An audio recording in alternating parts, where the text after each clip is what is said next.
فاطمہ بنت محمد رضی اللہ عنہا جو ہے اللہ کے رسول صلی اللہ علیہ وسلم کی چوتھی بیٹی، جن کے تعلق سے اللہ کے رسول صلی اللہ علیہ وسلم نے جنتی ہونے کی بشارت دی۔ نہ صرف بشارت دی بلکہ جنتی عورتوں کی سردار ہونے کی ان کو جو ہے بشارت دی گئی۔ اور بہرحال حسب اور نسب کے تعلق سے میں سمجھتا ہوں زیادہ بتانے کی مجھے کوئی ضرورت نہیں۔ ان کی والدہ جو تھی خدیجہ الکبریٰ رضی اللہ عنہا تھی، ان کے تعلق سے ہم دیکھ چکے یہ بھی خاتون جنت تھے، اور اللہ رب العزت اور جبرائیل علیہ السلام نے ان کو سلام کیا تھا۔ یہ ان کا مقام ہے ان کی والدہ کا، جن کی اولاد ہے، جن کی بیٹی ہے، بہرحال ان کے تعلق سے بھی میں سمجھتا ہوں تعارف دینے کی مجھے ضرورت نہیں۔ اللہ کے رسول آخری نبی محمد صلی اللہ علیہ وسلم کی بیٹی تھی۔ اسی طرح ان کے شوہر جو تھے حضرت علی رضی اللہ عنہ تھے، جن کا تعارف بھی میں سمجھتا دینے کی ضرورت نہیں، جو رسول اللہ صلی اللہ علیہ وسلم کے چچا بھائی، اور جو ہے ان کی سیرت بہرحال مشہور اور معروف ہے، اور اسلام کے چوتھے خلیفہ رہے۔ ان کے بیٹوں کے تعلق سے بہرحال وہ بھی تعارف کے محتاج نہیں۔ حسن اور حسین رضی اللہ عنہما یہ دونوں ان کے جو فرزند تھے، حضرت علی کے بیٹے تھے۔ تو بہرحال جو ہے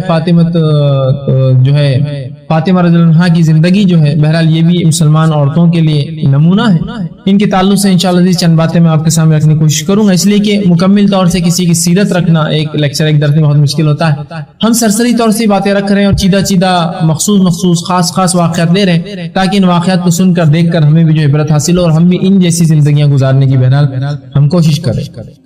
اللہ کے رسول صلی اللہ علیہ وسلم جو ہے آپ کو جو ہے 4 لڑکیاں تھیں، آپ کو لڑکے ہوئے لیکن بہرحال انتقال کر گئے، اور چاروں بیٹیاں جو ہے آپ کو خدیجہ الکبریٰ رضی اللہ عنہا ان سے ہی پیدا ہوئی، اور ان میں جو ہے سب سے چھوٹی جو تھی حضرت فاطمہ رضی اللہ عنہا تھی۔ یہ سب سے چھوٹی تھی عمر کے اعتبار سے۔ آپ کو سب سے پہلی جو بیٹی تھی وہ زینب تھی، اللہ کے رسول صلی اللہ علیہ وسلم جو پہلی اولاد ہوئی زینب رضی اللہ عنہا۔ دوسری جو آپ کو جو ہے بیٹی تھی وہ رقیہ رضی اللہ عنہا، تیسری ام کلثوم رضی اللہ عنہا، اور چوتھی تھی فاطمہ الزہرا یا فاطمہ بطول، یا بہرحال بہت سے مختلف جو القاب ان کے نام کے ساتھ لگائے جاتے ہیں۔ فاطمہ رضی اللہ عنہا یہ آپ کی چوتھی بیٹی تھی، اور یہ جو ہے نبوت سے 5 سال پہلے پیدا ہوئی، مطلب اللہ کے رسول صلی اللہ علیہ وسلم کی عمر جب کم بیش 35 سال رہی ہوں گی، آپ ابھی نبی نہیں بنے تھے، آپ کے مشن سے کم بیش 5 سال پہلے جو ہے پیدا ہوئی۔ اور جیسا میں نے پہلے کہا تھا تاریخی بڑا اختلاف ہوتا ہے صحابہ کی پیدائش، ان کی وفات بہت اس لیے کہ وہ ان پیدائش کے بعد کسی کو پتہ نہ ہوتا کہ اتنی بڑی شخصیات بنے گی، اور عموماً یہ زمانہ نہ تھا کہ لوگ یہ تمام چیزوں کو یاد رکھیں۔ تو یہ اللہ کے رسول صلی اللہ علیہ وسلم کے نبوی مشن، آپ کے نبوت کے مشن سے 5 سال پہلے بہرحال جو ہے پیدا ہوئی تھی۔ اور جس طرح سے اس زمانے کا رواج اور طریقہ تھا کہ عرب جو ہے اپنے بچوں کو جو ہے دودھ پلانے کے لیے جو ہے آیا یا دائیہ ہوتی تھی جن کے پاس بھیج دیا کرتے تھے اور وہ ان کو دودھ پلاتی، اس کے برعکس خدیجہ الکبریٰ رضی اللہ عنہا نے طے کیا کہ فاطمہ کو وہ خود دودھ پلائیں گی۔ تو بہرحال یہ بھی ان کا ایک شرط تھا کہ اپنی ماں کا انہوں نے خود دودھ پیا، جبکہ اس زمانے میں عربوں میں طریقہ نہ تھا، ان کے پاس اولاد پیدا ہوتی اور اس کو وہ جو ہے فوراً بھیج دیتے۔ اس کا مقصد یہ نہیں تھا کہ وہ اپنی خوبصورتی کو باقی رکھے یا ان کے پاس کچھ اس کے تعلق سے غلط فہمی تھے، مقصد یہ تھا کہ وہ جانتے تھے اس چیز کو کہ انسانی پرورش پیدائش سے ہوتی ہے، انسان کی پیدائش سے وہ پرورش پاتا ہے، چیزوں کو سیکھتا ہے۔ تو لہٰذا ان کے نزدیک جو علاقے یا جو لوگ گاؤں ہوتے دیہاتی ہوتے ہیں وہ اصل ان کا کسٹمر ٹریڈیشن تھا، وہ اصل ان کا ادب تھا۔ تو وہ چاہتے تھے کہ ان کا بچہ پیدا ہوتے ہی اس اصل ادب کو جا کر سیکھے جو گاؤں میں ہوتا تھا۔ اس طرح سے آج ہمارے جدید اس دنیا میں ہمارے پاس شہر نمونہ ہوتے ہیں تہذیب اور تمدن کے لیے۔ ہم شہروں کی طرف جاتے اور بولتے ہیں گاؤں والے جو ہے جاہل ہوتے، اجڑ ہوتے، سمجھتا نہیں، لیکن عربوں میں اس کا معاملہ برعکس تھا۔ ان کے پاس گاؤں میں تہذیب اور تمدن تھی تو وہ اس کی طرف بھاگتے تھے اور ادھر ان کی رغبت تھی، اور وہ طریقہ اس زمانے سے لے کر آج تک ہے کہ آج بھی شہری عرب جو ہے اپنے آپ کو کمتر سمجھیں گا وہ عرب سے جو بدو جو گاؤں میں رہتا ہے، کیونکہ تہذیب وہاں ہے، وہ کہتا ہے ان کی تہذیب وہاں ہے، کلچر وہاں ہے ان کا۔ تو ان کا طریقہ تھا کہ اولاد پیدا ہوتے بھیج دو تاکہ وہ بچپن سے تہذیب اور کلچر سیکھے، ادب سیکھے، شاعری سیکھے، زبان سیکھے، جو کہ علامت اور پہچان تھی ایک اچھے انسان کی، شاعری اور ادب۔ تو فوراً اپنے بچوں کو بھیج دیتے تھے تاکہ وہاں جا کر وہ اصل چیز سیکھے۔ بہرحال لیکن یہاں جو ہے ان کی والدہ نے یہ طے کیا کہ اس بچی کو وہ خود دودھ پلائیں، اور یہ پھر جو ہے اپنی والدہ اور والد کی پرورش میں رہی، اور یوں ہی بہرحال ان کا معاملہ چلتا رہا۔ آپ پیدائش کی بعد ہی جو ہے سلیم الفطرت تھی، نیک فطرت کی تھی، اور اپنے باپ محمد صلی اللہ علیہ وسلم کی جو ہے بہت جو ہے خدمت کرتی تھی، اور بڑی آپ کو الفت اور محبت تھی اپنے والد سے، دیگر 3 بیٹیوں کو بھی تھی بہرحال۔ لیکن ایک بات اس کی ایک اور چیز کی وضاحت میں ضروری سمجھتا ہوں اس سے پہلے کہ میں ان کا واقعہ لوں۔ عموماً یہ سمجھا جاتا ہے کہ یہی لوگ ایسا سمجھتے کہ ایک ہی بیٹی تھی اللہ کے رسول صلی اللہ علیہ وسلم، فاطمہ. آپ کو 4 بیٹے تھی, چاروں میں سے ہی چوتھی تھی, اور چونکہ ان کو جنت کی بشارت ملی اس لیے ان کا واقعہ میں رکھ رہا ہوں. دنیا میں ہی جن لوگوں کو آپ صلی اللہ علیہ وسلم زبان سے جنت کی بشارت ملی, میں ان کے واقعات رکھ رہا ہوں آپ کے سامنے. تو آپ یہ نہ سمجھے کہ باقی 3 بیٹیوں کی اہمیت نہیں تھی, وہ 3 محبت نہیں کرتی تھی, وہ فلاں. اگر ایک چیز کا تذکرہ ہو رہا ہے تو آپ اس کا نتیجہ دوسرے پہ وہ نہ کریں کہ وہاں وہ نہیں ہو رہا تھا یا وہ محبت نہیں, وہ تمام تھا. لیکن آج چونکہ ہم انہی کا واقعہ لے رہے ہیں تو انہی کی باتیں, انہی کے تعلق سے چیزیں میں آپ کے سامنے رکھنے کی بہرحال کوشش کر رہا ہوں. تو جو ہے آپ اللہ کے رسول صلی اللہ علیہ وسلم مشن میں بھی شامل تھے, جبکہ اللہ کے رسول صلی اللہ علیہ وسلم کو جو ہے بائیکاٹ کیا گیا, 3 سالہ جو بائیکاٹ تھا, جس کو جو ہے شعب ابی طالب کہتے, شعب ابی طالب, اس میں بھی آپ جو ہے شامل تھے اللہ کے رسول صلی اللہ علیہ وسلم کے ساتھ, جبکہ آپ کی عمر بڑی کم تھی, 12-1 سال کی عمر تھی آپ کی, لیکن اس میں بھی آپ شریک تھے. اور اتنی تکلیفیں آپ نے برداشت کی اس کے اندر کہ وہی تکلیفیں وجہ بنی آپ کے بعد میں انتقال کی, اس لیے کہ آپ کی وفات 29 سال کی عمر میں ہو گئی. تو وہی تکلیفیں جو 3 سال برداشت کی تھی, اس سے جسم اتنا ہلکان ہو گیا تھا اور اتنا نقصان برداشت کر چکا تھا کہ آپ اس کے بعد بہت زیادہ عرصہ نہ جی, اور 29 سال کی عمر میں آپ جو وفات پا گئے, انتقال کر گئی. تو یہ بہرحال اس تکلیفوں کا نتیجہ تھا جس کی وجہ سے آپ کی موت بھی جو ہے واقع ہوگی, کہ آپ بہت زیادہ دبلی بدلی اور کمزور ہو چکی تھی ان 3 سالوں کی تکلیف میں, جبکہ اچھے لوگ اس کے اندر جو ہے پریشان ہو گئے. لیکن تب بھی آپ صبر کے ساتھ رہی, تب بھی اپنے باپ کے ساتھ آپ نے تمام مشکلوں کو اور تمام چیزوں کو برداشت کیا. اس واقعے سے پہلے بھی اللہ کے رسول صلی اللہ علیہ وسلم کو جب بھی کوئی تکلیف پہنچتی, فاطمہ رضی اللہ عنہا فوراً بہرحال وہاں موجود ہوتی, اور اپنی باپ کو جو ہے, چونکہ آپ کی 2 بیٹیاں جو ہے رسول اللہ کی جو ہے نکاح کر چکی تھی, بہرحال گھر میں 2 ہی ہوتی تھی, اور یہ چھوٹی تھی, گھر کے باہر آتی جاتی تھی. تو رسول اکرم صلی اللہ علیہ وسلم کا جو بھی معمول ہوتا, آپ کہیں جاتے تو یہ فوراً پیچھے نکل جاتی. آپ چھوٹی تھی عمر میں تو بہرحال کوئی اتنا مسئلہ نہیں تھا, آتی اور جاتی, اور بہت خیال رکھتی. حتیٰ کہ اللہ کے رسول صلی اللہ علیہ وسلم کے ساتھ جو سلوک ایک بار ہوا کہ ایک مشرک نے, ابو جہل بیٹھا تھا, اور ایک دن ابو جہل نے کہا جو محمد صلی اللہ علیہ وسلم نماز پڑھ رہے تھے کہ کاش اس نے جو ہے ایک اونٹ ذبح کیا تھا جو اپنے بتوں کے لیے کیا تھا, تو کہا کاش کہ آج کوئی محمد صلی اللہ علیہ وسلم پہ یہ اونٹ کی جو غلاظت نکلی تھی, اس کے جو جس کو اجڑی بولتے ہیں غلاظت, اور اس کا جو خون تھا, کوئی کاش کہ آج محمد صلی اللہ علیہ وسلم کی آنکھ پر یہ ڈال دے, کیونکہ وہ خود تو لیڈر تھا, نہیں چاہ رہا تھا کہ اپنی شخصیت کو بدنام کرے. تو ایک شخص اس نے جو اٹھا جس کا نام عقبہ بن ابی معیط تھا, اس نے کہا میں یہ کارنامہ انجام دیتا ہوں. کہا ٹھیک ہے جاؤ کارنامہ انجام دو. وہ گیا, اور اونٹ کی بجڑی بہت وزنی ہوتی ہے, یاد رکھیں, اس لیے کہ وہ بہت بڑا جانور ہوتا ہے, اور جانور کے جسم کا ایک بہت بڑا حصہ اس کی اوجڑی ہوتی ہے. تو اس نے کیا کیا, وہ غلاظت اٹھائی اور لے جا کر اللہ کے رسول صلی اللہ علیہ وسلم کی پیٹھ پر رکھ دیا. اب ظاہر سی بات ہے بہت وزنی تھی وہ, آپ صلی اللہ علیہ وسلم سجدے کی حالت میں تھے, آپ اٹھ ہی نہیں پا رہے تھے سجدے کی حالت سے, اس لیے کہ بہت وزنی تھی وہ. اور اللہ کے رسول صلی اللہ علیہ وسلم کو نبوت جب ملی, آپ 40 سالہ انسان تھے, یاد رکھیں جسمانی اعتبار سے انسان 40 سال بولے تو اب اس کی تقویت, اس کے طاقت سے اب کمزور ہونا شروع ہو جاتا ہے. انسان کی عمر کا مرحلہ 25 سے 35 کا رہتا ہے, جس میں اس کی پوری توانائی, پوری قوت, طاقت, سمجھ کے ساتھ وہ جو ہے کام کر سکتا ہے. اس کے بعد کمزور ہونا شروع ہو جاتا ہے. آپ 40 سال کے ہو چکے تھے, 40 سے زیادہ عمر تھی. اس نے جب رکھ دی لا کر, تو رسول اکرم صلی اللہ علیہ وسلم بہت ہلنے کی کوشش کی, بہرحال ہل نہ پائے. فاطمہ رضی اللہ عنہا کو جب پتا چلا کہ والد کے ساتھ یہ ہوا, آپ فوراً قریب تھی گھر سے, فوراً دوڑتی بھی گئی, اور آپ نے کھینچ کر جو ہے اس اوجڑی کو اور خون کو اور وہ سب نکالا, اور رسول اکرم صلی اللہ علیہ وسلم اسی سجدے کی حالت میں تھے. پھر آپ نے پانی لایا اور اللہ کے رسول صلی اللہ علیہ وسلم کے جسم پر سے وہ دھویا, اور آپ بہت پریشان رہتی, غمگین رہتی کہ مشرکین مکہ میرے والد کے ساتھ ایسا سلوک کیوں کرتے ہیں. اور یہ اول ایمان لانے والوں میں سے بھی ہے, مطلب اپنی 4 بہنوں کے ساتھ یہ بھی اللہ کے رسول صلی اللہ علیہ وسلم پر ایمان لا چکی تھی, یاد رکھیں. ان کی والدہ خدیجہ الکبریٰ رضی اللہ عنہا ایمان لائی, اور اس کے بعد فوراً جو ہے یہ 4 بیٹیاں بھی ایمان لائی, یاد رکھیں. اب بہرحال کب یہ اس کے تعلق سے کوئی روایتیں نہیں ملتی, لیکن یہ بات ہے کہ اول اسلام لانے والوں میں سے بھی یہ ہے. کیا نمبر تھا بہرحال یہ بھی ہم نہیں جانتے. تو اپنی 4 بہنوں کے ساتھ, مطلب 3 بہنوں نے ایمان لایا, یہ بھی ایمان لائی, مطلب یہ 4 بیٹیاں اللہ کے رسول صلی اللہ علیہ وسلم کی اپنے باپ کی ایمان کی دعوت شروع کرنے سے پہلے ہی, بالکل ایمان آتے ہی, ان کی بیوی مطلب ان کی ماں اور یہ بچیوں نے ایمان لا چکے تھے. مطلب یہ ابتدائی مسلمانوں میں سے تھے, شروعاتی مسلمانوں میں سے تھے. جب انہوں نے جو ہٹایا اور اپنے والد کا دھویا, اس کے بعد جو اللہ کے رسول صلی اللہ علیہ وسلم اٹھے اور آپ نے بددعا دی اور کہا اللہ جو ابو جہل بن ہشام, شیبہ بن ربیعہ, عقبہ بن ابی معیط اور امیہ بن خلف کو اپنے شکنجے میں جکڑے. اور ہوا یوں کہ یہ جو ہے جنگ بدر کے اندر 3 مارے گئے, اور چوتھا جنگ بدر میں جو ہے جس نے اللہ کے رسول صلی اللہ علیہ وسلم کی آنکھ پر وہ اجڑی اٹھا کر رکھی تھی, وہ بہرحال پکڑا گیا اور قتل کیا گیا.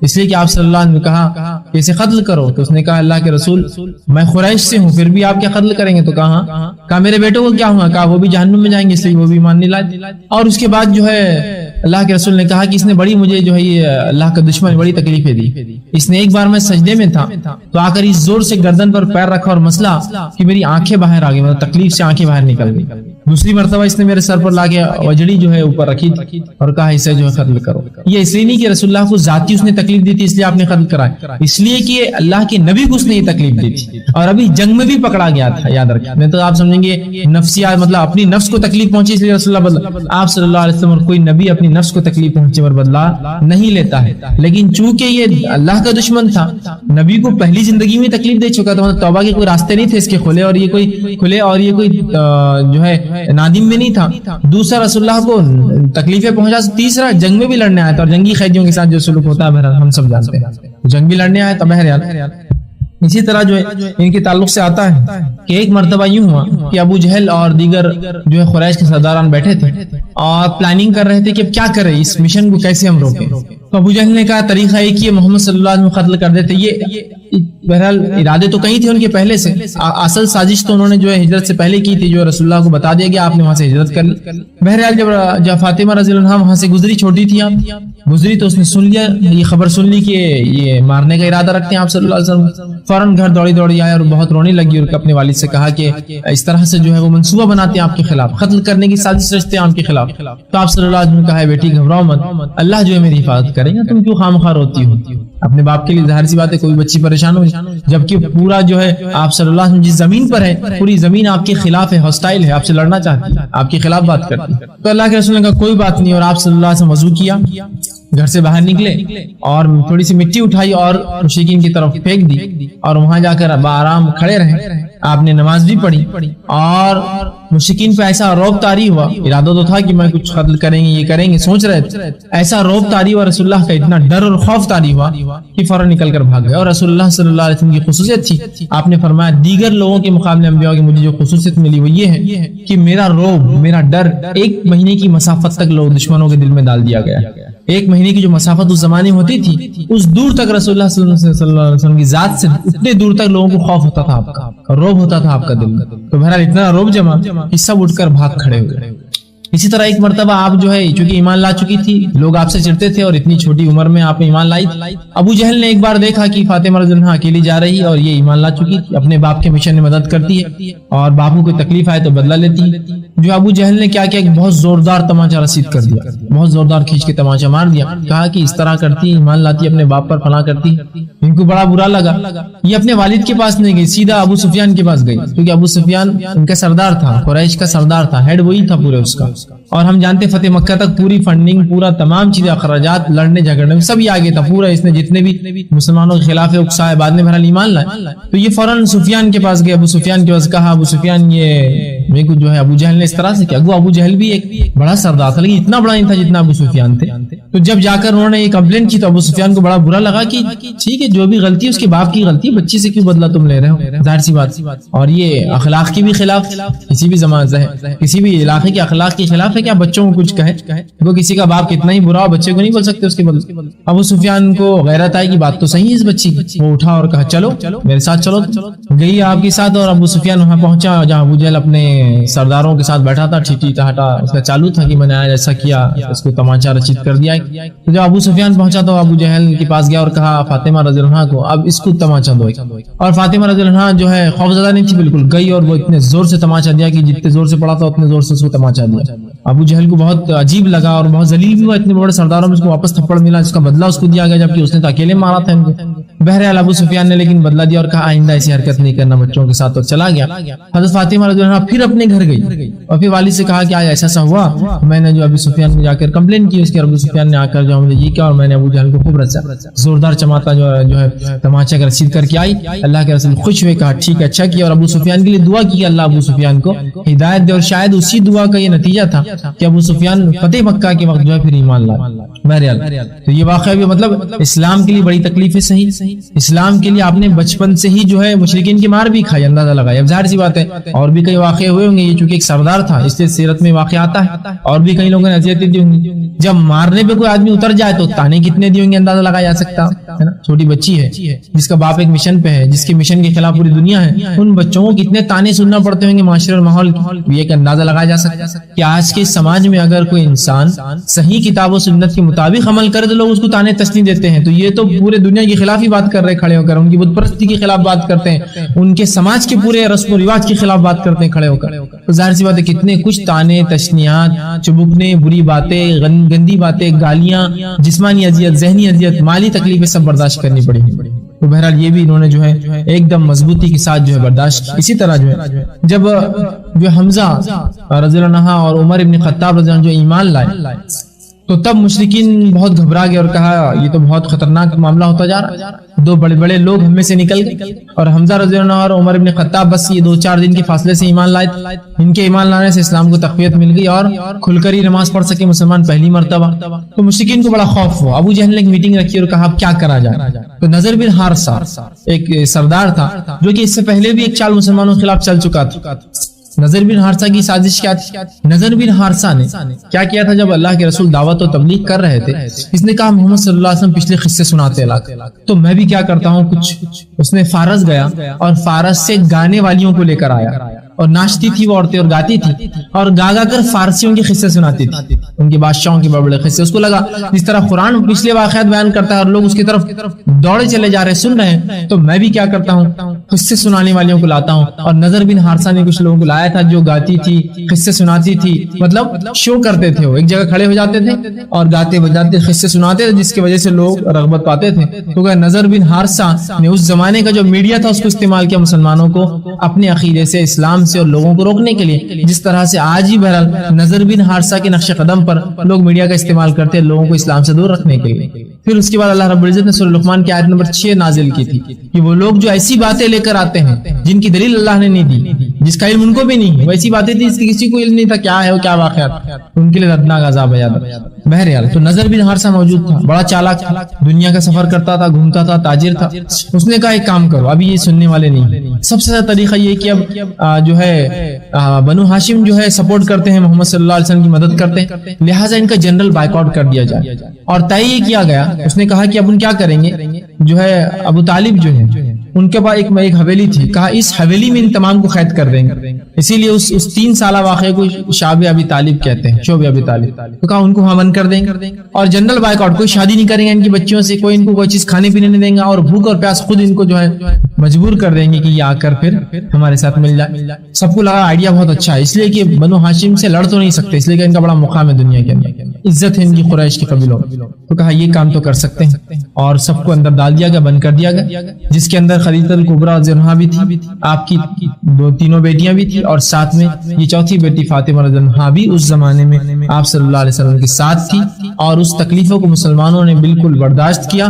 3 سال تک یہ تکلیفیں چلی, کھانے پینے کو جو بین لگایا, کھانا پینا, نکاح شادی بیاہ کچھ نہیں کیا, کمپلیٹ سوشل بائیکاٹ کیا. اور 3 سال تک اسی طرح مسلمان اس تکلیف میں برداشت کرتے رہے. اور واقعات آپ نے سنے ہوں گے, پتے کوئی جو ہے چاپ لیتا, پتے کھاتا کھانے کے اندر جھاڑ کے توڑ کر, یا چمڑا ہوتا کہیں پڑا ہوا مل جاتا تو اس کو گرم کیا جاتا, جلایا جاتا, جل کے جو راکھ بنتی اس راکھ کو پانی ملا کر پیا, اس لیے کھانے کچھ نہیں ہوتا. تو اس تکلیف میں بھی تھی, اور 12 سال کی آپ کی عمر تھی, اور وہ 12 سال کی عمر میں جو تکلیف ہے آپ نے سہی, وہی وجہ بنی آپ کی موت تک آپ کی جو ہے صحت پھر سنبھل نہ پائی اس کے بعد. بہرحال اس تکلیف میں بھی آپ ساتھ رہی, اور اس تکلیف کا نتیجہ یہ ہوا کہ مسلمان جو ہے کندن بن کر نکلے. سونا جب ہوتا ہے اس کے اندر کچھ ملاوٹیں ہوتی ہیں, جب ان ملاوٹوں کو گرم کیا جاتا ہے تو ملاوٹیں نکل جاتی ہے اور سونا اصل جو شکل میں آ جاتا ہے, اس کو کندن بولتے ہیں. وہ تکلیفوں نے مسلمانوں کو خراب نہیں کیا جو مشرکین سوچے, بلکہ اس تکلیفوں نے مسلمانوں کو اور اچھا مسلمان بنا دیا, کندن بنا کر بھیج دیا, اچھا انسان بنا دیا. اور بہرحال 3 سال بعد وہ بائیکاٹ بہرحال کسی بھی ختم ہوا, لیکن تب بھی جو ہے آپ جو ہے فاطمہ جو ہے رضی اللہ عنہا اللہ کے رسول صلی اللہ علیہ وسلم کے ساتھ اس تکلیف میں بھی بہرحال مکمل طور سے موجود تھی. اس کے بعد جو ہے جب یہ معاملہ جو ہے قریش کا ختم ہوا, اور 15 سال کی جب آپ کی عمر ہوئی, مطلب اس 3 سال کے واقعے کے بعد جو ہے جب آپ کی عمر 3 سال بعد یہ ہوا کہ آپ کی والدہ جو ہے خدیجہ الکبریٰ رضی اللہ عنہا, جو کہ اس واقعے میں شعب ابی طالب کے اندر بیمار ہو چکی تھی, اور پھر مسلسل اس کے بعد بیماری رہی, اور بعد میں اس واقعے کے کچھ سال بعد جو ہے آپ کا انتقال ہوا. جب آپ کا انتقال ہوا تو فاطمہ رضی اللہ عنہا کی عمر جو ہے 15 سال تھی, اور 15 سال کی عمر میں آپ کی ماں کا انتقال جو ہو گیا, جو آپ کے لیے بہت بڑا ایک سہارا تھی خود ماں کی حیثیت سے ان کے لیے, اور اللہ کے رسول صلی اللہ علیہ وسلم کے لیے ایک ایک جو ہے سپورٹر، ایک مددگار کی حیثیت سے۔ بہرحال تو آپ کا انتقال ہوا، تب بھی آپ نے بڑا صبر کیا، اور یہ بہت عظیم صدمہ تھا، یاد رکھیے دونوں کے لیے، آپ صلی اللہ علیہ وسلم کے لیے بھی اور فاطمہ رضی اللہ عنہا کے بالخصوص اس لیے کہ سب سے چھوٹی بیٹی تھی، اور ظاہر سی بات ہے ہر اعتبار سے آپ دیکھیں ہر گھر کے اندر جو چھوٹا ہوتا ہے اس کی اہمیت تھوڑی سی زیادہ ہوتا ہے بنسبت دوسروں کی، اس لیے کہ چھوٹا ہونے کی وجہ سے اس کی محبت، اس کی الفت، اس کا لاڑ، اس کا پیار وہ زیادہ ہوتا ہے بنسبت انسان کو کسی اور اولاد سے، اور یہی اللہ کے رسول کا معمول بھی تھا، اور یہی ایک عام سسٹم بھی ہے کہ لوگ چونکہ بچہ زیادہ رہتا ہے والدین کے ساتھ، اور ہوتا یوں ہے کہ جب انسان شادی کرتا ہے جو پہلی اولاد ہوتی ہے تو خود انسان بھی اتنا عمر رسیدہ نہیں ہوتا ہے، جو اس کی عمر بھی بڑھتی ہے اس کا جتنا چھوٹی اولاد ہوتی ہے اس کو اتنی محبت بڑھ جاتی ہے، اس لیے کہ بوڑھا ہوتا جاتا ہے اور وہ اولاد چھوٹی رہتی ہے اس سے، یہ بھی ایک وجہ ہے رسول اللہ کی۔ دوسری وجہ جو عائشہ رضی اللہ عنہا فرماتی ہے اللہ کے رسول کو ان سے محبت تھی، وہ یہ تھی کہ ان کا کسی چیز کا شروعات، کسی چیز کا خاتمہ، ان کا بیٹھنا، ان کا چلنا، ان کا بات کرنا، ان کا جو چہرہ، ان کے ہاؤ بھاؤ، ان کی چال ڈال سب اللہ کے رسول کی طرح تھی۔ مطلب یہ چار بیٹیوں میں سب سے قریب اپنے باپ سے دیکھنے دکھانے میں، چلنے پھرنے میں، شروعات اور خاتمے میں، اٹھنے اور بیٹھنے میں، چلنے اور پھرنے میں یہ زیادہ قریب تھی، تو یہ ایک وجہ تھی کہ یہ بیٹی زیادہ نزدیک تھی، زیادہ جو ہے شکل و صورت آپ سے ملتی تھی، شروعات اور خاتمہ چیزوں کا ویسے ہی کرتی جیسا باپ اپنا کرتا تھا، اور ظاہر سی بات ہے جب بچے چھوٹے ہوتے ہیں تو چھوٹے بچے جلدی سیکھ لیتے اپنے والدین کا، بہرحال یہ بھی ایک وجہ تھی۔ تو آپ تقریباً جب 15 سال کی تھی تو خدیجہ الکبریٰ آپ کی والدہ کا جو ہے سایہ آپ پر سے جو ہٹ گیا، اور اس کے بعد جو ہے یہ جو اللہ کے رسول صلی اللہ علیہ وسلم کے مشن میں جو ہے اللہ کے رسول صلی اللہ علیہ وسلم کے ساتھ بہرحال یہ چلتی رہی۔ اس کے بعد یہ دو بیٹیوں کے اللہ کے رسول کے نکاح ہو چکا تھا، لیکن دو ام کلثوم اور فاطمہ رضی اللہ عنہا یہ دونوں باقی تھے۔ آپ دونوں اللہ کے رسول صلی اللہ علیہ وسلم کی جو مدد کرتی ہر چیز۔ اللہ کے رسول صلی اللہ علیہ وسلم جب ایک بار طائف کا سفر کیا آپ نے یہ سوچ کر کہ یہ میرے ماں کی طرف سجدار ہے، کچھ مدد کریں گے، ان طائف والوں نے رسول اللہ صلی اللہ علیہ وسلم بہت برا حال کیا۔ آپ جب مکے واپس آئے تو یہ دو بیٹیاں آپ کے گھر پہ تھی، بہت برا لگا کہ والد صاحب یہ سلوک کیا قوم نے، اور دونوں نے مل کر جو ہے رسول اکرم صلی اللہ علیہ وسلم کے زخم کو پہنچا، صاف کیا، اور اس زمانے میں جو طریقہ تھا کچھ کپڑا یا کچھ چیزیں جلا کر اس کی راکھ جو زخموں میں بھری اور اس کو پٹی لگائی تاکہ زخم جو ہے جلدی بھر جائے، اور بہرحال یہ دو بیٹیاں ساتھ تھی آپ صلی اللہ علیہ وسلم۔ اس کے بعد جب پہلی بیوی کا آپ کے انتقال ہوتا اللہ کے رسول صلی اللہ علیہ وسلم نے جو ہے حضرت سودا رضی اللہ عنہا سے جو ہے نکاح کیا، ان سے نکاح کرنے کے بعد یہ دونوں بچیاں ان کی کفالت میں رہنے لگی۔ اللہ کے رسول صلی اللہ علیہ وسلم جب ہجرت کی تو یہ سودا رضی اللہ عنہا اور ام کلثوم اور فاطمہ رضی اللہ عنہما یہ دونوں بھی ان کے ساتھ ہی رہی، مطلب یہ ان کی ماں تھی اور دونوں بیٹیوں کو آپ چھوڑ کر گئے۔ آپ نے ہجرت کرنے کچھ زمانے بعد پھر خط لکھا اور بلا بھیجا کہ اب آپ تینوں بھی آ جائیں۔ جب تینوں نے یہ ارادہ کیا کہ سفر کر کے جائے اور کچھ لوگ اور تیار ہوئے ہجرت کے لیے تو مشرکین کو پتہ چل گیا، یہ چھپکے حالانکہ نکلے پھر بھی مشرکین کو پتہ چل گیا، اور جب ایک مقام پر پہنچے تو کچھ مشرک جو ہے نوجوان وہاں آ گئے اور تکلیف دینا چاہیے، بہرحال انہوں نے قافلہ دوڑایا، پھر بھی اس دوران جو ہے ایک مشرک نے آ کر جو ہے ایک اونٹ کو جو ہے جس پر یہ دونوں سوار تھے حضرت ام کلثوم اور فاطمہ رضی اللہ عنہا، اس کو جو ایک چبک نہیں مار دی، ایک نیزہ مار دیا، جس کی وجہ سے اونٹ بدک گیا، ڈر گیا، اچھل گیا، اور یہ دونوں جو اونٹ سے گر پڑی، جس کی وجہ سے کافی آپ کو جو ہے زخم لگے۔ بہرحال یہ وہاں سے نکلی اور کسی طرح سفر طے کیا۔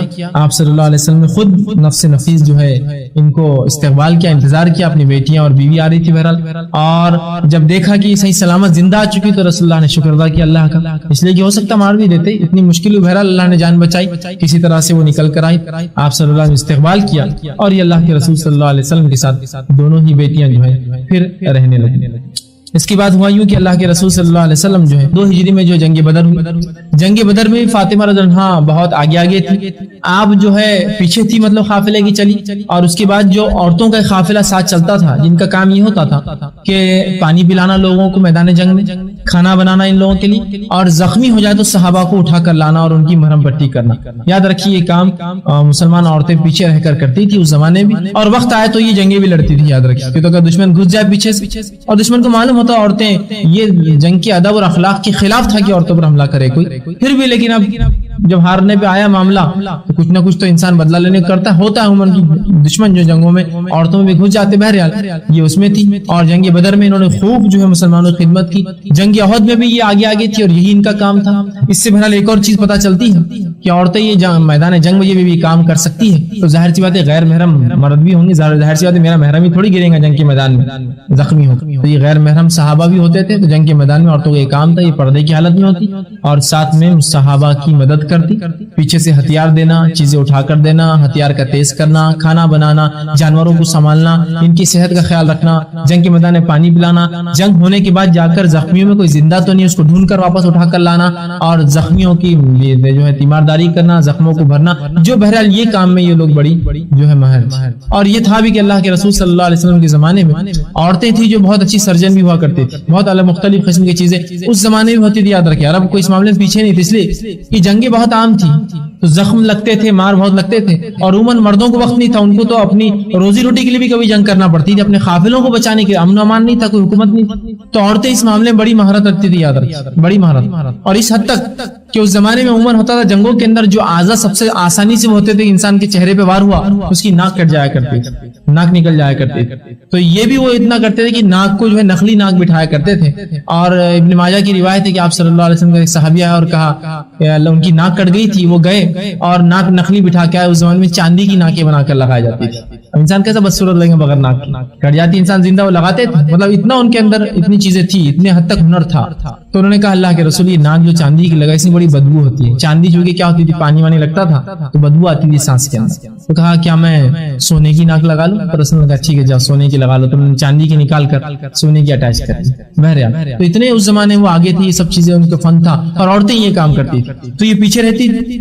جنگی بدر جنگی احد دونوں میں ہی تھی، جنگی احد میں تو اللہ کے رسول صلی اللہ علیہ وسلم جب گرے آپ کے داغ شہید ہوئے اور آپ کو مار لگا تو یہ فاطمہ رضی اللہ عنہا وہاں موجود تھی، اپنے باپ کے بارے میں جب خبر ملی گئی، اللہ کے رسول کے زخم انہوں نے ہی دھوئے اپنے ہاتھ سے اور ان کی مرہم پٹی آپ نے ہی کی۔ تو گویا یہ دو جنگوں میں بھی یہ شامل تھی، مطلب جہاں مکے کے اندر جو ہے فائنینشلی آپ کو جو ہے تکلیف پہنچی، جسمانی آپ کو مارا گیا، وہیں مدینے کے اندر بھی آپ دیکھیے اپنا تعاون دے رہی ہے اپنے باپ کو اور مسلمانوں کو کہ ان کے ساتھ ہے اور ہر قسم سے جو ہے ان کی جو ہے مدد جو ہے کر رہے۔ اسی طرح جو ہے اللہ کے رسول صلی اللہ علیہ وسلم نے ارادہ کیا پھر کہ اپنی بیٹی کا نکاح کرے۔ آپ کی عمر ابھی 18 سال ہو چکی تھی، 15 سال کی عمر میں جو ہے آپ کی والدہ کا انتقال ہوا، ایک آدھ سال 1.5 سال بعد آپ وہاں سے ہجرت کر کے جو ہے مدینہ گئی، اور اس کے بعد جو ہے آپ کی جنگ احد کے بعد اللہ کے رسول نے ارادہ کیا تو آپ کو 2 رشتے آئے۔ سب سے پہلا رشتہ تو ابوبکر صدیق رضی اللہ عنہ کا آیا، اللہ کے رسول کو کہ مجھے یہ بیٹی آپ کی نکاح میں دے دیجیے، آپ خاموش رہے۔ اس کے بعد عمر ابن خطاب نے رشتہ بھیجا کہ اللہ کے رسول مجھے دے دیجیے آپ کی بیٹی نکاح میں، آپ تب بھی خاموش رہے۔ اس کے بعد کیونکہ رسول اللہ صلی اللہ علیہ وسلم کچھ اور تلاش کر رہے تھے، وہ یہ صحابہ ایسے نہیں تھے کہ نہ کہا، لیکن بہرحال رسول اللہ صلی اللہ علیہ وسلم کچھ اور تلاش کر رہے تھے، آپ کوئی نوجوان صحابی تلاش ہے، یہ چونکہ ابھی بوڑھے ہو چکے تھے، دونوں کی دونوں عمر رسیدہ تھی۔ ابوبکر صدیق رضی اللہ عنہ جو ہے اللہ کے رسول 2 سال چھوٹے تھے، عمر ابن خطاب صرف 10 سال چھوٹے تھے۔ آپ یہ سوچ رہے تھے کہ کوئی تھوڑا سا نو عمر ہو، نوخیز انسان ہو، نوجوان، تاکہ جو ہے میری بیٹی بھی اس کے ساتھ خوش رہے۔ یقیناً یہ خوش نہیں رکھیں گے ایسی بات نہیں تھی، لیکن آپ اور ترجیح آپ کچھ ڈھونڈ رہے تھے۔ بہرحال علی بن ابی طالب رضی اللہ عنہ نے سوچا کہ میں اپنا رشتہ رکھتا ہوں، اس لیے کہ ان کے والد ابھی ایمان نہیں لائے تھے، بہرحال ان کے والد ایمان نہیں لائے تھے اور ان کا کوئی سرپرست وہاں نہیں تھا، تو بہرحال انہوں نے سوچا کہ اب میں ہی جا کر جو ہے بات کر لیتا ہوں اللہ کے رسول صلی اللہ علیہ وسلم سے۔ ارادہ کیا، ہمت کی، اور آپ صلی اللہ علیہ وسلم کے پاس پہنچ گئے اور جا کر بیٹھے، اور اب کچھ کہنے چاہ رہے تھے کچھ، لیکن ہمت نہ کر سکے کہنے کی، اور بہت شرم بھی آ رہی تھی، اب کیسے اپنے منہ سے بولے، اب کوئی دوسرا نہیں تھا اس کو بولے کہ تم جاؤ میرا رشتہ لے، اب ہمت بھی نہیں ہو رہی، بولنا بھی ہے کچھ چیزیں، کوشش کرنے لگے کہ اب کس طرح سے بولوں، اب جو ہے شرما رہے تھے اپنے دل میں کہ اب کیسے میں رسول اللہ کیسے بولوں کہ میں آپ کی بیٹی سے نکاح کرنا چاہتا ہوں، اور خاموش تھے۔ اللہ کے رسول صلی اللہ علیہ وسلم نے بھاپ لیا، کہا میری بیٹی سے نکاح کرنا چاہتے ہو؟ تو کہا اللہ کے رسول میں شرما رہا تھا بولنے کے لیے، کہا اگر ایسا ارادہ رکھتے ہو تو کچھ مہر دینے کے لیے، اور میں اپنی بیٹی سے ایک بار جو ہے مشورہ کر لیتا ہوں اس چیز کے لیے۔ آپ صلی اللہ علیہ وسلم وہاں سے گئے اور فاطمہ رضی اللہ عنہا سے کہا کہ دیکھو ایسے رشتے آئے تھے، 2 تو پہلے آئے تھے میں نے نہ کہی دی، ایک تیسرا رشتہ آیا ہے بڑا مناسب، تو بتایا کہ علی جو ہے چاہتے ہیں کہ تم سے نکاح کرے، تمہارا کیا ارادہ ہے؟ فاطمہ رضی اللہ عنہا نے کچھ جواب نہ دیا، اور ظاہر سی بات ہے ایک اس لڑکی کی خاموشی جس کا بھی نکاح نہ ہوا ہو، یہ پہلا ہی نکاح ہو، جس کو کہیں گے وہ جو ہے دوشیزہ ہو یا جو باقرہ ہو، تو اس کی خاموشی ہاں ہوتی ہے، اور جس کا نکاح ہو چکا ہو یا مطلقہ ہو یا بیوہ ہو چکی ہو، اس کے لیے زبان سے بولنا ضروری ہے کہ مجھے پسند ہے نہیں ہے، لیکن ایک نوجوان لڑکی کی جس کا نکاح پہلا ہوئی ہے، اس سے پہلے نکاح نہ ہوا، اس کی خاموشی یاد رکھیے یہ ہاں ہوتی ہے۔ تو آپ خاموش رہی، آپ صلی اللہ علیہ وسلم سمجھ گئے کہ ان کا جو ہے ہاں کہنا ہے، ٹھیک ہے، حضرت علی کے پاس گئے اور کہا اے علی جو ہے اب مہر کے لیے کوئی انتظام کرو. تو کہا اللہ کے رسول میں آپ کے ماتحت جیتا ہوں, آپ کو تو میری لیل و نہار زندگی پوری معلوم ہے, میں کیا دوں مہر کے اندر؟ کچھ بھی نہیں. کہا بات تو صحیح ہے, تو آپ بس کچھ نہیں, لیکن ایک ڈھال ہے تمہارے پاس, وہ ڈھال کیوں نہ تم اس کو فروخت کر دو. تو کہا ہاں ایک ڈھال تو ہے میرے پاس. کہا فروخت کرو اور اس کے بدلے جو ہے جو پیسہ ہے اسے مہر دو اور کچھ سامان گھر کا خرید. تو بہرحال اس واقعے کے اندر جو ایک چیز ہے جو بڑی اہمیت کی حامل ہے, اوپر کا جو بہرحال حصہ ہے, ایک دائی جو ہوتا ہے, گھر کا جو ذمہ دار ہوتا ہے, اس کی کافی نظر ہوتی ہے چیزوں کے اوپر. جیسے کہ علی رضی اللہ عنہ کا آنا اور خاموشی سے صرف بیٹھ جانا اور شرمانا کسی چیز کو کہنے کے لیے, رسول اللہ صلی اللہ علیہ وسلم سمجھ گئے کہ علی جو ہے کس لیے آئے ہوئے ہیں. بات سمجھ رہے آپ؟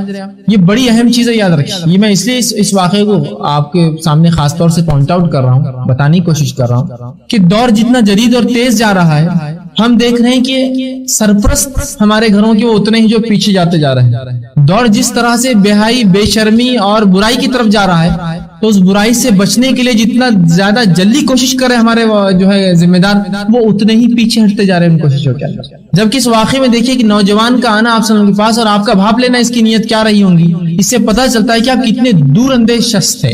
آپ لوگوں کی فطرت اور نفسیات کو کیسے زبردست انداز سے پہچانتے تھے, اور یہ فراست مومن کو ہونا چاہیے. یاد رکھیے, بالخصوص آج کے جدید دور میں جبکہ برائی عام ہو چکی ہے, اس کی اشد ضرورت ہے. یاد رکھیے, اس کی دوسری مثال بھی اللہ رب العزت نے قرآن میں دی ہے, بڑی واضح مثال ہے. اللہ سبحانہ تعالیٰ نے قرآن میں فرمایا کہ جب موسیٰ علیہ السلام آئے اپنے علاقے سے بھاگے مصر سے, اور مصر سے بھاگ کر جو مدین کے علاقے میں آئے, اور آنے کے بعد انہوں نے دیکھا کہ ناانصافی ہو رہی ہے. کچھ عورتیں جو پانی نکالتی ہیں اپنی بکریوں بھیڑوں کو پلانے, اور کچھ نوجوان آتے اور وہ اپنی بھیڑوں کو پلاتے ہیں. موسیٰ علیہ السلام کو برداشت نہ ہوا. ایک تو آپ ایک شہزادے تھے, دوسرا آپ ایک نبی ہونے والے تھے, تو نبی سلیم الفطرت ہوتا ہے. ناانصافی برداشت نہ ہوئی, جا کر خوب رسید کر دیا ان کو, اور سب کو دھوکے نکالا, سب بھاگے نکل. ان عورتوں سے کہا آپ پانی پلاؤ اپنے جانوروں. یہ کیسا ناانصاف ہے کہ پانی تم نکالو اور پلائے وہ اپنے جانوروں. تو ان لڑکیوں نے کہا کہ اپنے کوئی بھائی نہیں ہے, کوئی سنبھالنے والا نہیں ہے, باپ بوڑھا ہے, چلو ان کو آفر دیتے. کہا آپ ہمارے والد سے چل کے ملیے, ایک جو ہے بزرگوار شخصیت ہے, آپ کو وہ پسند آئیں گے اور آپ بھی ان کو پسند آئیں گے. موسیٰ علیہ السلام نے کہا ٹھیک, میں آگے چلتا ہوں, تم مجھے پیچھے سے راستہ بتاؤ. یہ اچھی بات نہیں کہ تم آگے چلو اور میں تمہیں پیچھے سے دیکھوں. انہوں نے کہا ٹھیک ہے بالکل, ہم پیچھے چلتی ہے, تم بتاؤ. جب پہنچی تو اللہ نے فرمایا قرآن کے اندر, جن کے والد کے تعلق سے مفسرین لکھتے وہ شعیب علیہ السلام تھے, ان لڑکیوں کے والد. دو میں سے بڑی نے کہا, قرآن نے کہا ان دو میں سے, مطلب دو لڑکیاں تھیں وہاں اگر ہوں گی, دو میں سے بڑی نے کہا اپنے والد سے کہ یہ جو نوجوان بڑا طاقتور اور جو ہے امانتدار ہے. اشارہ کیا اپنے والد کو, کیا کہا کہ یہ نوجوان جو ہے قوی ہے, طاقتور, اس لیے کہ ہم کو جو انسان چاہیے, بھیڑیں چرانے والا, شیروں اور بھیڑیوں سے اپنے بھیڑوں کو بچانے والا, اس میں وہ طاقت بھی ہے, اس لیے کہ اس نے ابھی لڑا ہمارے لیے, اور امانتدار ہے, یہ ہم کو دغابازی نہیں کرے گا. تو جو ہی والد نے یہ اشارہ سمجھ کے والد کی طرف تھا, اس لیے کہ لڑکی نوجوان تھی, والد اشارہ سمجھ گئی, اس نے ایک نوجوان کی خصائل اور صفتوں کی طرف اشارہ کیا. فوراً جیسے ہی موسیٰ علیہ السلام کو آفر دیا رہنے کا, تو کہا دونوں میں سے جس سے نکاح کرنا چاہو کر لو. تو یہ چیز سمجھنے کی ضرورت ہے. شریعت نے اس چیز کو بہت واضح کیا. ایسے واقعات کئی ملیں گے, لیکن ہم دیکھتے ہیں کہ ان چیزوں سے چشم پوشی مکمل طور سے کر لی اس امت کے بڑوں, اور بے-حیائی کو, برائی کو اور زنا کو برداشت کر لیں گے, لیکن صحیح راستے سے جا کر کوئی صحیح عمل کرے, اس کو برداشت کرنے کی آج سکت اور طاقت ہم لوگوں میں نہیں ہے. اس واقعے پہ اور ایسے واقعے پہ سیرت کے اور قرآن کی غور کرنا چاہیے بڑوں. تو یہاں فوراً جیسی اللہ تعالیٰ یا رسول اللہ بھاگ گئے, ایک نوجوان کیا خواہش کر سکتا ہے اس حال میں, اس بدحالی میں, مدینے کی زندگی میں جب جنگ و جدال کا معاملہ ہے, ایک ہی چیز ہے اس کے پاس جو نہیں ہے, وہ یہ ہے کہ اس کے پاس کوئی بیوی نہیں ہے, اور شرما بھی رہا ہے بولنے کے لیے. سمجھ گئے, کہا نکاح کرنا چاہتے ہیں, کہا ہاں. تو کہا آپ چلو کچھ لاؤ مہر کے لیے, تو کہا کچھ بھی نہیں. تو کہا وہ بختر, کہا ہاں وہ ایک ہے, کہا لاؤ. اس کو جو ہے بیچا گیا, جو کہ 400 درہم میں بکا. آپ صلی اللہ علیہ وسلم نے کہا آدھا مہر دے دو اس کو, اور اس کے آدھے پیسوں کے اندر جو ہے تم جا کر جو ہے گھر کا سامان لاؤ. بلکہ ایک روایت میں آپ نے خود لا کر دیا. بہت سے لوگ بولتے ہیں اللہ کے رسول نے حضرت فاطمہ کو جہیز دیا. بھائی جہیز نہیں دیا, وہ داماد کے پیسوں سے ہی لا کر دیا سب. اگر اس کو جہیز بولتے تو بہت اچھا جہیز ہے, یہ سب دو, پھر سب کو دینا چاہیے کہ بھائی جو لڑکا شادی کرنا چاہ رہا ہے اس کو بولے آئیے بھائی, پھر وہ بولے کہ بھائی آپ کی بیٹی کو جو چیزوں کی ضرورت ہے آپ خوشی دیجیے, پھر وہ سدھر کے لائیے 2-4 لاکھ روپے دیجیے, پھر آپ بولے یہ لیجیے 2-4 لاکھ روپے, پھر وہ سدھر جا کے سامان خریدے اور لا کر بولے یہ جہیز ہے. بہت اچھی بات ہے, تو بہت اچھا جہیز ہے, ایسا تو ہونا چاہیے. تو آپ صلی اللہ علیہ وسلم نے جہیز نہیں دیا, بلکہ علی سے کہا علی اب جب شادی کر رہے تو کیا ہے تمہارے پاس اخراجات خرچے کو مہر کو؟ تو کہا کچھ بھی نہیں. تو کہا بیچو 200 اس کو دو اور 200 میں ایک تکیا چمڑے کا, ایک چارپائی تھی, ایک برتن تھا جس میں کھانا بنایا تھا, کہ بہت معمولی سی چیز ہے جو علی کے پاس کچھ بھی نہ تھا, اس لیے کہ گھر بار چھوڑ کے آئے تھے مکہ سے, لا کر آپ نے دیا. اور وہیں جب حضرت علی بیچ کے آئے اسی وقت, شاید 1 دن یا 2 دن کا واقعہ, کوئی لمبا عرصہ نہیں گزرا کہ ابھی علی تمہارا رسم ہوگا, رسم کے بعد پھر طے ہوگا تمہاری شادی کب ہوگی, پھر ابھی 2-4 سال رکو, فاطمہ تو 18 سال کی ہے ابھی تو دیکھا جائے گا. نہیں, یہ کچھ بھی نہیں ہو. اللہ کے رسول نے فوراً علی جب بیچ کر آئے تو کہا یہ 200 اس کو دے دو فاطمہ, 200 کا سامان میں لا لیتا ہوں. اور کہا جا کر جلدی جو ہے ابوبکر, عمر, عثمان, جو ہے زبیر, طلحہ, جو اعلان کر کے اور جلدی سے عبد الرحمن, وہ فوراً گئے اور سامان بھی لایا اور سب صحابہ کو بلا اپنے گھر میں بلایا اور کہا کہ میرا ارادہ ہے اپنی بیٹی کا نکاح میں علی سے کر دوں, تو لہٰذا آپ سب کو اسی کے لیے میں نے بلایا ہوں. اور حضرت علی سے کہا تم ہی خطبہ نکاح پڑھو. حضرت علی کا مجھے شرم آ رہی, تو کہا نہیں تم ہی پڑھو تمہارا خطبہ نکاح. حضرت علی کھڑے ہوئے اور آپ نے خطبہ نکاح پڑھا, جس کے الفاظ بہرحال سیرت میں ان کے موجود ہیں. آپ نے فرمایا سب تعریف اللہ کے لیے ہے, اس کے نعمتوں اور احسانات کا شکر بجا لاتے ہوئے اور میں گواہی دیتا ہوں کہ اللہ کے سوا کوئی معبود حقیقی نہیں. ایسی گواہی جو اس تک پہنچتی ہے اور اس کی رضا کی باعث بنتی ہے, یہ حضرت محمد صلی اللہ علیہ وسلم کی بیٹی اپنی بیٹی فاطمہ کی شادی میرے ساتھ کی ہے اور مہر 400 درہم مقرر کیا ہے. اب حاضرین جو آپ صلی اللہ علیہ وسلم ارشاد فرمائیں گے آپ سنیے اور اس پر گواہ رہیے. یہ آپ نے خطبہ نکاح دیا. 400 درہم اس لیے کہا کہ وہ 200 بھی مہر کے جو تھے, وہ جو سامان آیا وہ بھی مہر میں سے آیا, انکلوڈیڈ تھا پورا بہرحال.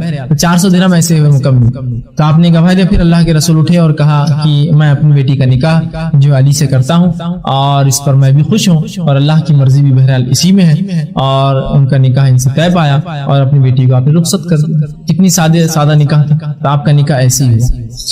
اس کے بعد جو ہے اس کے تعلق سے آتا ہے کہ مہر اور اس کا اعلان ہوا. اللہ کے رسول صلی اللہ علیہ وسلم کے مہمان اقارب آئے تھے. ایک پلیٹ بھر کر کسی نے کھجور بھیج دی کہ رسول اللہ گھر میں, کسی نے بول دیا بھائی نکاح ہو رہا ان کے گھر میں. یہ کوئی ایسی چیز نہیں تھی کہ بہت دن ہو رہا تو سب کو پتا چلے. کسی نے بول دیا ارے وہاں نکاح ہو رہا, اچھا ٹھیک ہے نکاح ہو رہا, تو کسی نے کھجور بھیج دی. آپ صلی اللہ علیہ وسلم کھجور جو ہے وہ پلیٹ ایک دوسرے کو دیتے گئے, سب صحابہ نے اس میں سے کھایا, ختم ہو گیا. اس کے بعد حضرت علی کی طرف سے جو ہے کسی ایک صحابی رسول نے کہا کہ میں علی کی طرف سے, بلکہ ایک روایت میں آتا ہے کہ حمزہ رضی اللہ عنہ نے کہا کہ میرے بھتیجے کا نکاح ہوا, تو لہٰذا انہوں نے ایک جو ہے اونٹ ذبح کیا اور علی رضی اللہ عنہ کا اس میں ولیمہ ہو گیا. بس اتنا ہی بولے آپ کی جو ہے شادی ہوئی. اس کے بعد جو ہے آپ نے اپنا گھر بسا لیا. حضرت علی رضی اللہ عنہ کا گھر تھوڑا سا مسجد نبوی سے دور تھا, مدینے کے آخر حصے میں تھا. تو فاطمہ رضی اللہ عنہ کا ارادہ تھا کہ میں کاش کی مسجد نبوی کے نزدیک رہوں. رسول اللہ بھی سوچتے تھے کاش کی ان دونوں کو میں کسی طرح سے مسجد نبوی کے نزدیک لا لوں تاکہ بیٹی میرے نزدیک رہے, علی بھی نزدیک رہے. سہارا رہتا ہے کہ انسان کو. بوڑھے بھی تھے آپ صلی اللہ علیہ وسلم. ارادہ تھا بہرحال, لیکن کوئی ایسا وہ نہیں تھا. ایک صحابی رسول نے ایک بار کہا اللہ کے رسول میرے مسجد نبوی کے پاس 4-5 گھر ہیں, آپ اگر کوئی چاہے کہ, تو صحابہ سمجھ گئے تھے رسول اللہ کیا ارادہ ہے, تو ایک اس میں سے کوئی گھر اپنی بیٹی کو دے دو, فاطمہ کو یا علی کو, جو آپ چاہے کر. رسول اللہ نے ان کا نذرانہ قبول کیا اور حضرت علی رضی اللہ عنہ کو بلا کر کہا اب تم لوگ یہاں رہو. فاطمہ رضی اللہ عنہ چونکہ گھر کے کام کاج کرتی اور بہت کام کاج کرتی, اس کی وجہ سے ہوا یوں کہ آپ کے جو ہے پانی نکالتی, آپ جو ہے حسن رضی اللہ فرماتے ہماری ماں وہیں سے پانی نکالتی, چکی پر آٹا جو ہے پیستی, ہمارے کپڑے دھوتی, ہم کو تیار کرتی, ہم کو تیل لگاتی, ہمارے باپ کی خدمت کرتی اور دیگر گھر کے تمام کام جو ہوتے تھے وہ سب کرتی تھی. جس کی وجہ سے آپ کے بغل میں باگرے آ چکے تھے, مطلب گاٹیں آ جاتی تھی پانی کھینچنے تو, اور سینہ سخت ہو چکا تھا, سخت ہو جاتا تھا. پانی جب نیچے سے کھینچیں گے تو ظاہر سی بات ہے پورا جو ہے ہاتھ اور سینہ جو ہے اس میں وہ ہو جاتا ہے, سخت ہو چکا تھا. تو ایک بار علی رضی اللہ نے کہا کہ ایک کام کرو, اپنے والد کے پاس جاؤ. ایک بار بہت سا مال کسی نے لا کے آپ سے ان کو دیا جس میں غلام بھی تھے, جاؤ اپنے والد سے جا کر, میں سمجھتا ہوں تمہارے لیے بہتر ہوں, اتنا تم کام کرتی ہو, تھک جاتی ہو, اور یہ سب آپ کی دعوت و تبلیغ اور دیگر کام کے بعد یہ بھی ہوتا تھا گھر کے اندر. تو جاؤ ایک غلام کا مطالبہ کر دو. آپ گئی, وہاں بیٹھی اور آپ نے پوچھا اللہ کے رسول کیسی آئی ہوں, تو کہا بس خیر. کیسے کیا آنا ہو, تو کہا سوچا سلام کر لو آپ سے. ہمت نہیں بولنے کی, واپس چلے. حضرت علی نے کہا کیا ہوا, تو کہا میری ہمت نہیں ہوتی اپنے باپ سے مانگنے کی. کہا میں چلتا ہوں, چلو دونوں جائیں گے. اب دونوں گئے تو رسول اللہ کو سلام کیا, آپ نے جواب دیا. آپ نے کہا کیا بات ہے, بیٹی داماد دونوں گھر پر آ گئے, کیا بات ہے. اب دونوں ایک دوسرے کو اشارے کرنے لگے, تم بولو, تمہارا آئیڈیا تھا, تم, مطلب دونوں وہ کرنے لگے. آپ سے فرمایا کیا بات ہے, تو فاطمہ نے کہا کہ ہم سوچ رہے تھے کہ اگر ایک غلام آپ ہم کو دے دیتے, چونکہ آپ بہت سا مال غنیمت آیا ہے یا کسی نے تحفہ دیا بانٹی رہے, ایک غلام ہم کو دے دے تو کام کاج میں کچھ سہولت ہو جائے. اس لیے کہ حضرت علی نے کہا یہ بہت تھک جاتی دن بھر اور رات میں بہت تھکان کے ساتھ سوتی ہے, پھر دن ہوتا ہے پھر کام کرتی ہے. اللہ کے رسول نے کہا میرا ارادہ ہے یہ مال جو مجھے ملا ہے میں اصحاب صفہ میں بانٹوں. اصحاب صفہ اس زمانے میں بہت غریب غربت کی حالت میں تھے, اتنی غربت کی حالت میں تھے کہ ابو ہریرہ رضی اللہ عنہ فرماتے ہیں کہ اتنے غریب تھے ہم اصحاب صفہ, وہ بھی اس میں تھے کچھ سال شامل, کہ ہمارے پاس پہننے کو کپڑا بھی نہیں تھا, ایک کپڑا پہنتے تھے اور وہ بھی اتنا چھوٹا ہوتا تھا صرف نیچے کے حصے میں کہ اگر جھک جاتے نماز میں تو شرمگاہ کھل جاتی, اتنا چھوٹا رہتا تھا, بہت مشکل. مطلب اس کو عام زبان میں کہیں گے شرمگاہ چھپانے کے لیے ایک انڈرویئر بھی نہیں تھی, مطلب اس میں بھی صرف ٹکڑے تھے جو آگے پیچھے سے لگاتے تھے کہ اگر جھک جائیں گے تو شرمگاہ کھل جائیں گے, تو نماز بھی بہت سمٹ کر جھک کر کوئی بیٹھ کر پڑھنا پڑتا. رسول اللہ کا ارادہ ہوا ان کی غربت کو دور کر دے, بہت غریب صحابہ تھے بیچارے, تو کہا میرا ارادہ ہے یہ سب چیزیں میں اصحاب صفہ میں تقسیم کر دوں, تو تم کو تو نہیں دے سکتے, ہاں تم اپنی تھکان دور کرنا چاہتی ہو تو ایک چیز سن لو مجھ سے کہ ہر رات جب سو تو 33 بار سبحان اللہ, 33 بار الحمدللہ اور 34 بار اللہ اکبر پڑھ کر سونا, اللہ تمہاری تھکان کو دور کر دے گا. جو تمہیں غلام چاہیے وہ غلام کے بدلے میں تمہارے لیے خیر ثابت ہے. اس واقعے سے ایک بات یہ بھی پتہ چلتی ہے فاطمہ رضی اللہ عنہا کی, تو ان کی زندگی کا یہ واقعہ آتا ہے, دیگر صحابیہ کا نہیں آیا, یہ بالکل واضح آیا. آپ گھر کے کام کاج کرتے, ایک غلط فہمی جو عموماً ہوتی ہے عورتوں کو وہ یہاں دور ہوتی ہے, وہ یہ ہے کہ قرآن حدیث میں کہیں بھی عورتوں کو کام کرنے کا حکم نہیں دیا گیا, میں بھی مانتا ہوں نہیں دیا گیا, کہیں بھی نہیں کہا گیا کہ تم برتن دھوئیں گے کپڑے دھوئیں گے فلاں کریں گے, بات درست ہے, لیکن یہ بات بھی آپ کو ماننا ہوگی کچھ چیزیں فطری رہتی اس کو بولنے کی ضرورت نہیں رہتی, کچھ چیزیں فطری رہتی اس کو بولنے کی ضرورت نہیں رہتی, کچھ چیزوں کو بتانا نہیں پڑتا کہ ایسی ہے, فطری ہوتی ہے. دوسرا, انسانی محبت کا تقاضا کیا ہے مجھے بتائیے, دنیا میں انسانی محبت کا تقاضا کیا ہوتا ہے, دنیا میں لوگوں کو لوگ کیوں محبت کرتے ہیں اس کا کوئی اصول بتائیے آپ. لوگوں سے لوگوں کی محبت کرنے کا پہلا اصول دنیا میں آپ یاد رکھیے یہ ہے کہ جو جتنی خدمت کرتا ہے دنیا اس سے اتنی محبت کرتی ہے نا, یہ اصول ہے. انبیاء علیہ الصلوۃ والسلام سب سے زیادہ لوگ محبت کرتے, کیوں؟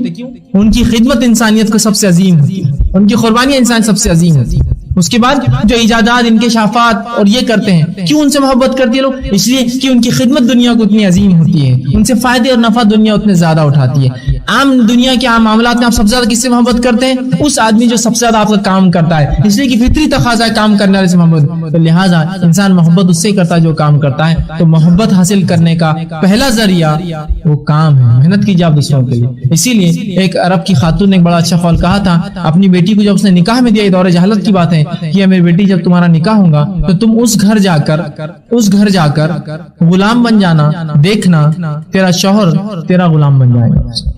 اصول ہے, محبت کا اصول ہے کام. تو بہرحال انہوں نے جو ہے خوب کام کاج کرتی تھی, یہ بالکل واقعی حضرت حسن کی بھی اس میں روایت ہے, اور اسی طرح خود اللہ کے رسول کے زمانے میں حضرت علی گواہی دیتے کہ میری بیوی اتنے کام کرتی کہ وہ تھک جایا کرتی. ٹھیک ہے, اسی طرح حضرت فاطمہ رضی اللہ عنہا جو ہے غزوہ احد میں بدر کے اندر بھی شامل رہی اور خدمت کی, لوگوں کی تیمارداری کی. اسی طرح آپ نکاح کے بعد بھی جو غزوہ خندق میں, غزوہ خیبر میں, فتح مکہ تک آپ کا یہ معاملہ رہا, اس میں بھی آپ شامل تھی اور پیچھے رہتی تھی, زخمیوں کی دیکھ بھال کرتی تھی اور تمام چیزیں. بہرحال آپ ساتھ ساتھ رہی تمام جنگوں کے اندر بھی اس کے بعد جو ہے. اسی طرح جو ہے بخاری کی روایت ہے, نبی اکرم صلی اللہ علیہ وسلم دریافت کیا گیا کہ آپ کو لوگوں میں سب سے زیادہ کون پسند ہے. بخاری کی روایت, آپ صلی اللہ علیہ وسلم فرمایا کہ میری بیٹی فاطمہ. اسی طرح بخاری کی روایت میں آتا ہے, عائشہ فرماتی ہے اللہ کے رسول صلی اللہ علیہ وسلم کے حلیے مبارک میں, دیکھنے دکھانے میں, ڈیل ڈال میں, چلنے میں اور شروعات کسی کام کی شروعات اور خاتمے میں فاطمہ آپ سے سب سے زیادہ قریب اور سب سے زیادہ نزدیک تھی, اور اسی لیے وہ آپ کی محبوب تھی. اگر وہ غمگین ہوتی تو آپ غمگین ہوتے, اگر وہ خوش ہوتی تو آپ خوش ہوتے. بہرحال اس کے بعد جو ہے ان کو فاطمہ رضی اللہ عنہا کو جو ہے پہلے بیٹے کی ولادت جو 3 ہجری میں آپ کی ہوئی, 3 ہجری جب تھی آپ کے جو ہے پہلے بیٹے کی ولادت ہوئی. علی رضی اللہ عنہ سے ان کا نکاح ہوا اور پہلے بیٹے جن کا نام اللہ کے رسول صلی اللہ علیہ وسلم نے خود رکھا, حسن آپ نے اس بچے کا نام رکھا, اور یہ پہلے آپ کے نواسے تھے اور حضرت علی کے پہلے بیٹے تھے, فاطمہ رضی اللہ عنہ کے بھی پہلے بیٹے تھے. تو ان سے ان کا جو ہے ان سے پہلی اولاد ہوئی. اس کے بعد جو ہے اس کے اگلے سال جو ہے 4 جو ہے ہجری کے اندر آپ کو دوسرے لڑکا ہوا, اس کی ولادت ہوئی جس کا نام آپ صلی اللہ علیہ وسلم نے حسین رکھا. اور اس کے بعد تیسرے لڑکی کی ولادت ہوئی جو ہے 5 ہجری کے اندر, جس کا نام جو ہے آپ صلی اللہ علیہ وسلم نے محسن رکھا. تو ان کو 3 لڑکے ہوئے, ایک پے در پے, پہلا حسن, دوسرا حسین اور تیسرا محسن. بہرحال حسن حسین زندگی پائے, محسن جو ہے بہت کم عمری میں جو ہے انتقال کر گئے. اس کے بعد پھر آپ کو چوتھی لڑکی ہوئی جس کا نام اللہ کے رسول صلی اللہ علیہ وسلم نے ان کی خالہ کے نام پر, فاطمہ کی بہن کے نام پر, اپنی بڑی بیٹی کے نام پر زینب رکھا, جو جب تک انتقال کر چکی تھی. اس کے بعد ان کو جو ہے 5ویں اولاد جو کہ دوسری بیٹی تھی, اس کا نام آپ نے اپنی دوسری بیٹی کے نام پر جو ہے رقیہ رکھا. تو ان کو 2 لڑکیاں اور 3 لڑکے پیدا ہوئے ان کے پیٹ سے, جس میں سے 2 لڑکے بہرحال مشہور اور معروف ہیں, تیسروں کا انتقال بچپن میں ہوا, اور ان کو 2 لڑکیاں پیدا ہوئی. حسن اور حسین رضی اللہ عنہ کا کیا معاملہ تھا، بہرحال اس کی تفصیلات میں جانے کی ضرورت نہیں ہے. اللہ کے رسول صلی اللہ علیہ وسلم بڑے لاڈلے اور چہیتے تھے. آپ دونوں کی عقیقے اللہ کے رسول نے کی 7ویں دن. آپ کے بال آپ نے ترشوائے، اس کے بالوں کے وزن کے بعد پیسہ تقسیم کیا اور آپ بڑے خوش ہوئے. کہ اسامہ بن زید فرماتے ہیں میں نے دیکھا اللہ کے رسول چادر میں کچھ لا رہے ہیں چھپا کے. میں نے کہا اللہ کے رسول چادر میں کیا ہے آپ کی؟ کہا دیکھنا چاہتے ہو کیا ہے؟ جب چادر کھولی تو ایک طرف حسن گود میں تھے، ایک طرف حسین، وہ اندر چادر پکڑے ہوئے. تو اللہ کے رسول نے کہا جو ان سے محبت کرتا ہے اس سے میں محبت کرتا ہوں، جو ان سے نفرت کرتا ہے اس سے میں نفرت کرتا ہوں. جس نے ان سے محبت کی اس نے مجھ سے محبت کی، ان سے نفرت کی اس نے مجھ سے نفرت کی. تو گویا رسول اللہ صلی اللہ علیہ وسلم بہت ان سے محبت کرتے، اس حد تک محبت کرتے کہ نماز کی حالت میں رسول اللہ ہوتے، یہ کبھی سر پر چڑھ جاتے، کبھی کاندھوں بیٹھ جاتے.